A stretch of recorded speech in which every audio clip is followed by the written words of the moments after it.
بہت سمے پہلے کی بات ہے۔ کسی شہر میں علی اپنی بیوی اور 5 بچیوں کے ساتھ رہتا تھا۔ اس کا انس نام کا ایک بیٹا بھی تھا جو ہوٹل مینجمنٹ کا کورس کرنے کے لیے کہیں دور رہ رہا ہوتا ہے۔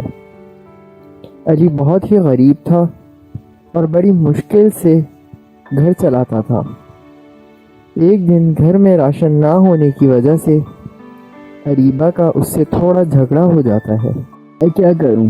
اب بتاؤ، میں تو پورا دن باہر کام کے لیے گھومتا ہوں، کوئی پکی نوکری تو ہے نہیں میری جو تمہارے ہاتھ میں لاکھوں روپے لا کر رکھ دوں۔ نوکری نہیں ہے تو نوکری ڈھونڈ لو جی، تمہیں کیا کوئی نوکری بھی نہیں مل پا رہی؟ گھر میں 5 لڑکیاں بیٹھی ہیں، ان کا پیٹ کیسے پالوں؟ اوپر سے انس کی پڑھائی بھی ہے۔ ان کی چنتا مجھے بھی ہے، پر تم میری پریشانی کہاں سمجھتی ہو؟ تمہیں تو بس اپنی بات بولنی ہوتی ہے۔ کیوں لڑ رہے ہو آپ دونوں؟ پلیز لڑائی مت کرو نا، ہمیں بھوک نہیں لگی ہے۔ ہاں سچ میں ہمیں بھوک نہیں لگی ہے ماں، بس آپ دونوں لڑائی مت کرو۔ 5 بیٹیوں کو یہ سب دیکھ کر بڑا برا لگتا ہے۔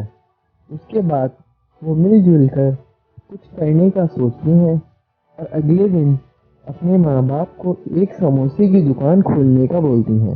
ارے بیٹی، دکان کھولنا کوئی مذاق ہے کیا؟ پر ہم کوشش تو کر سکتے ہیں نا پاپا، گلی کے کونے پر سموسے اور پکوڑے بنا کر بیچ سکتے ہیں اور ساتھ میں چائے کا اسٹال بھی لگا لیں گے، وہاں چلتا بازار ہے، اچھی کمائی ہو جائے گی ہماری۔ بیٹی صحیح بول رہی ہے، پر تم اس کی بات سنو تب نا۔ ہم 5 بہنیں ہیں نا، ہم سب آپ کی مدد کریں گے، آپ کام تو شروع کرو۔ علی کو اپنی بیٹی کی بات سمجھ آ جاتی ہے۔ وہ کچھ پیسوں کا بندوبست کرتا ہے، اس کے بعد وہ دکان کھولنے کی تیاریوں میں لگ جاتی ہیں۔ کوئی سموسے بناتی ہے اور کوئی چائے بناتی ہے۔ سب کی سب بہنیں مل کر کام کرتی ہیں۔ آہستہ آہستہ اس کی دکان پر کسٹمرز بھی آنے لگ جاتے ہیں۔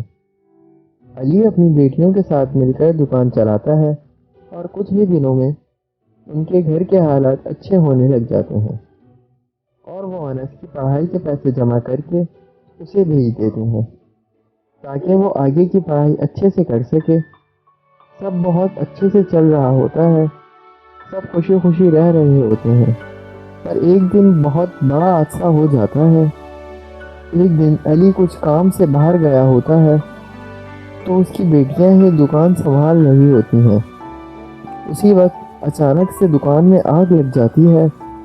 جلدی سے لوگ علی کے گھر جا کر علی کو بلاتے ہیں، لیکن تب تک بہت دیر ہو چکی ہوتی ہے اور ساری بیٹیاں مر جاتی ہیں۔ میرا سب برباد ہو گیا، میری ساری بیٹیاں مجھے چھوڑ کر چلی گئیں، ابھی تو ہماری زندگی میں خوشیاں آنا شروع ہوئی تھی۔ بیچارے میاں بیوی کے ساتھ تو بہت برا ہوا، اتنی غریبی کی زندگی جی رہے تھے، بیٹیوں کی وجہ سے خوشیاں آئی تھیں، وہ بھی چلی گئیں، پتہ نہیں کس کی بری نظر لگ گئی ہے۔ سب کچھ برباد ہو چکا ہوتا ہے اور اس کے ساتھ ان کے گھر کے حالات پھر سے پہلے جیسے ہو جاتے ہیں۔ لیکن اچانک ان کا بیٹا انس واپس گھر آ جاتا ہے۔